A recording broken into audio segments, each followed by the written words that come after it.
Match Cameroun-Algérie, la FIFA casse l'espoir des Algériens. C'est fini, le débat est désormais clos, dit-on. Les dirigeants du football se sont réunis au siège mondial à Zurich à l'effet de rendre leur verdict dans l'affaire du match qui oppose depuis un mois le Cameroun à l'Algérie. Bakary Gassama, considéré comme corrompu, étant toujours au cœur des polémiques et échanges même au sein de l'instance fêtière du football mondial.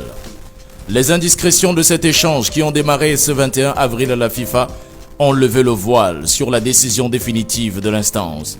Selon des sources, presque toutes les fédérations dans le monde ont rejeté le recours algérien. Dans 197 pays membres de la FIFA, seuls 4 ont demandé que le match soit rejoué. Il s'agit de l'Algérie, de l'Égypte, de la Côte d'Ivoire et du Sénégal. Le président de la FIFA a fait savoir quant à lui dans cet échange que si Gassama avait commis des bavures, seule la commission des arbitres le jugera et lui trouvera des sanctions appropriées. Mais les erreurs d'un arbitre n'ont pas d'effet sur le match, même pas la mort au stade, ni le malaise d'un homme.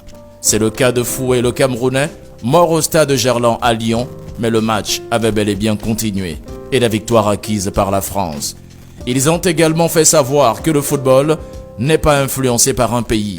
Les cris de colère, les mécontentements et les jérémiades de l'Algérie ne vont donc pas changer le code de situation. Autre indice remarquable qui confirme que les dés ont déjà été jetés à la FIFA.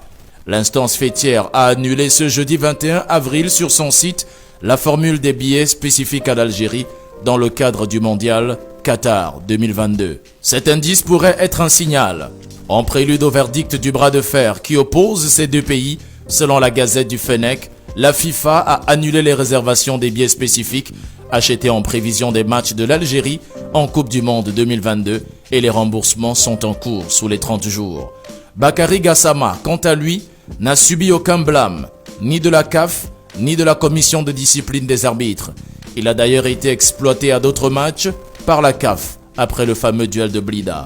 Pour l'instant, c'est le drapeau du Cameroun qui reste et flotte bien haut au Qatar. Et sauf revirement final, les Fennecs d'Algérie sont cloués à rester à la maison. Ils regarderont la Coupe du Monde depuis leur écran de télévision. Force et courage, surtout fair play, parce que le foot, c'est d'abord un jeu en Afrique.